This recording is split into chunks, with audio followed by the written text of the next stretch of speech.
अजितही हसला. त्यांनी जसा मी आत दरवाजातनं पाऊल टाकलं तसं तो समाधानाने हसला. का हसला मला कळलं नाही. नाही विचारलं, म्हटलं काय रे मित्र, मी आत येसतो पण तुझ्या चेहऱ्यावर थोडासा तणाव दिसत होता, पण मी आत पाऊल टाकलं तू समाधानाने हसला का? त्याच्या अजितही म्हणला, मास्तर लयच संशय बाबा तुम्ही. अहो साधा विचार करा, या गडीत गावातलं कोणी येत नाही. इथं मी आणि तुम्ही बग्गीतनं ज्या आल्या त्या बग्गीवान आणि एक नोकर, तिघच जण. ते दोघं मी संस्थानिक आहे म्हणून मला घाबरून माझ्याबरोबर तर मला कंपनी द्यायला बसणार नाहीत, बसूच शकणार नाही. तो आमच्या संस्थानाचा रिवाज नाही.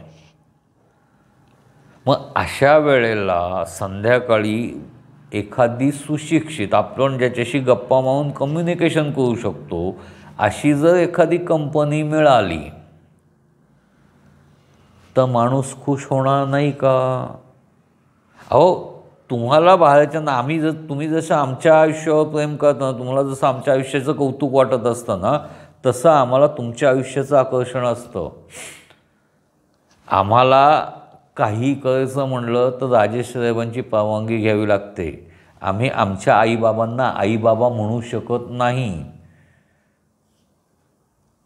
वडिलांना सरकार म्हणूनच हाक मारावी लागते. कुठली प्रश्न विचारायचा किंवा काही बोलायचं तर आम्हाला त्यांच्या मुजरा करून बोलावं लागतो.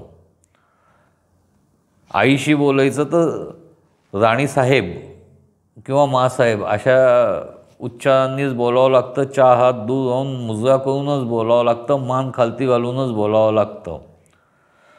अशा, तुम्ही ज्याला गढी म्हणतात त्याला आम्ही तुरुंग म्हणतो, अशा ठिकाणी येणारी व्यक्ती, जर राहणाऱ्या व्यक्तीला एखादी व्यक्ती कंपनी द्यायला मिळणार असेल तर त्याचा तणाव कमी होणार नाही का? समाधानाने तो हसणार नाही का? शरदला मुद्दा पटला. त्यांनी मान डोलवली, काय हरकत नाही, या म्हणे, तुम्हाला खूपच इंटरेस्ट आहे ना, तुम्हाला अख्खी गडी फिरवून दाखवतो. मग अजित आणि शरद दोघंजणं एकमेकांशी गप्पा मारत मारत त्यांनी मग दिवाणे खास, आतला महाल, शयनकक्ष, आज तो कुठं झोपणार आहे तो कक्ष, त्यानंतर सभा भरणाऱ्या जागा, महाराजांचे मुख्य महाल, मुख्य ठिकाण, सिंहासन, सगळं दाखवत दाखवत आल्यानंतर तो म्हटला, आता इथं एक गोष्ट अशी आहे की जी तुम्हाला पटकन ओळखता येणार नाही. त्यांनी असं बघितलं शरदने, नाही हे तर कातळं दिसत होतं, म्हणजे गडीच्या मागच्या भागात आपण आलो, या कातळात काय बघा हे. त्याच्यावर तो म्हणलं, बघा काही लक्षात येतं आहे का? नाही.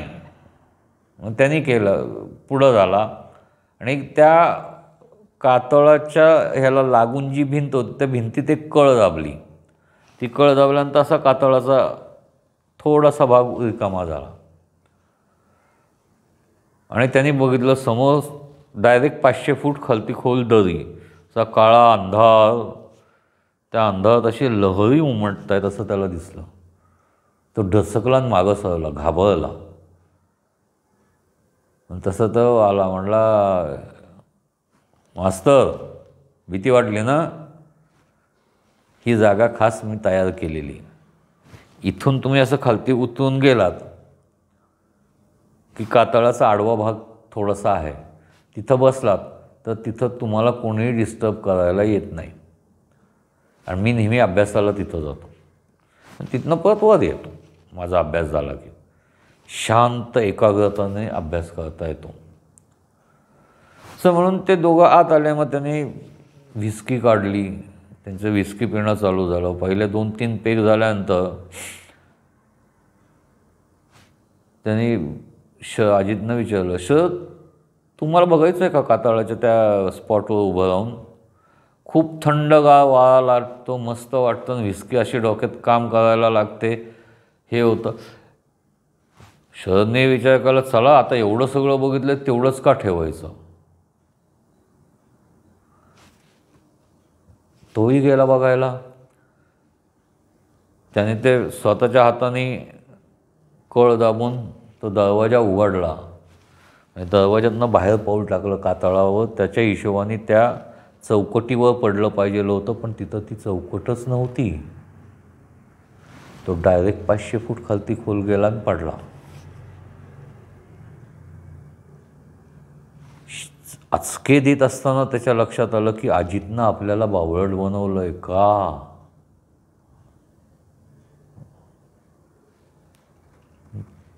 जिथं आपण पडलोय त्याला शेवटचा श्वास घेताना लक्षात आलं की इथं कोणाची तर कवटी पडलेली आहे आणि तिचा आता हळूहळू भुगा व्हायला लागला आहे. भयानक डचकला तो. कुणाची ही कवटी. आणि आपल्याला असं काय हे केलं गेलं. उद्या कोण पोस्ट उघडेल.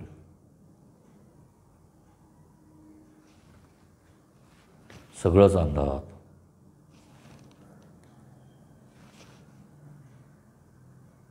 तीच घडीच्या आसपास एक जण कुतूहल म्हणून बघत बघत येत होता.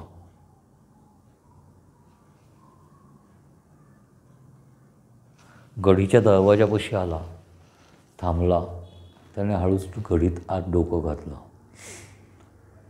परत बाहेर गेला, बाहेर काढलं. तो पाऊल काय आत ठेवायला तयार नव्हता. त्याला खूप टेन्शन येत होतं, जावं न जावं न नकोच जायला, मग उद्या जाऊ दे, काय असेल ते असेल म्हणून तो उवाळला. एवढ्यात आतनं आवाज आला, अरे पोस्टमास्तर आदित्य साहेब, या की आत, बाहेरच्या बाहेर का जाता. मी शरद, या गडीचा मालक. आदित्यने वळला आणि बघितलं तर एक 35-40चा माणूस होता. तो हसला.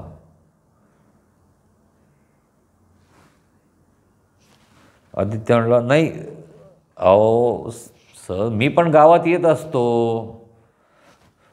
तुम्ही पोस्टातच जाता ना, पोस्टमास्तर आहात ना. दिवसात महिन्यातनं काय 4-5-50 येणाऱ्या मनी ऑर्डर वाटणं एवढंच तुमचं काम. याच्या व्यतिरिक्त काय नाही. बाकी पोस्टाला कुलूपच असतं. पलीकडं मंदाताईच्या खानावळीत जेवता. आता रेणू बघते ती खानावळ, बरोबर आहे ना. पूर्वी तिची आई मंदा बघायची. हो, पण तुम्ही अहो मी पण गावात कधीतरी भाजी बिजी ते काही घ्यायला आलो, दिसत असतं मलाही. मी चौकशा करत असतो. आता त्यामध्ये मागच्या आठवड्यात बाजार हाट करायला आलो होतो, गुरुवारचा बाजार भरला होता म्हणून. त्या टायमाला तुम्ही दिसला.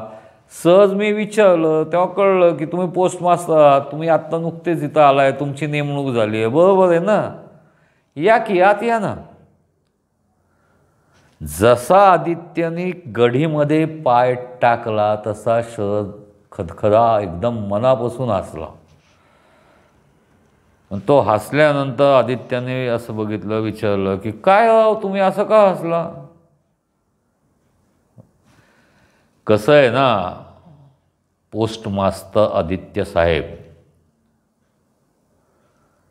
या गडीत मी एकटाच राहतो. कोणी माझ्याबरोबर नसतं. हां, नाही म्हणायला मी काही वाचनाकरता पुस्तकं हे ते ठेवली आहेत, हे करतो. पूर्वीसारखं आता संस्थानिकांना तनखे मिळत नाही, त्यामुळं आम्हाला नोकरसारखंही बाळगता येत नाही. ह्याची सगळी साफसफाई सकट करण्यासकट माझ्याकडंच काम असतं. गावकरी इथं यायला तयार होत नाहीत. मग अशा वेळेला सगळी कामं करून संध्याकाळी कुठंतरी चहा प्यायचे मार्टिनीचे आणि झोपायचं. मार्टिनी म्हणलं आदित्य रचकला, अरे ही तर माझ्या आवडती विस्की. आणि हे करायचं, निवांत झोप काढायची. अशा वेळेला जर एखादी कंपनी मिळाली चांगली तर कोणी माणूस खुश होणार का नाही राव.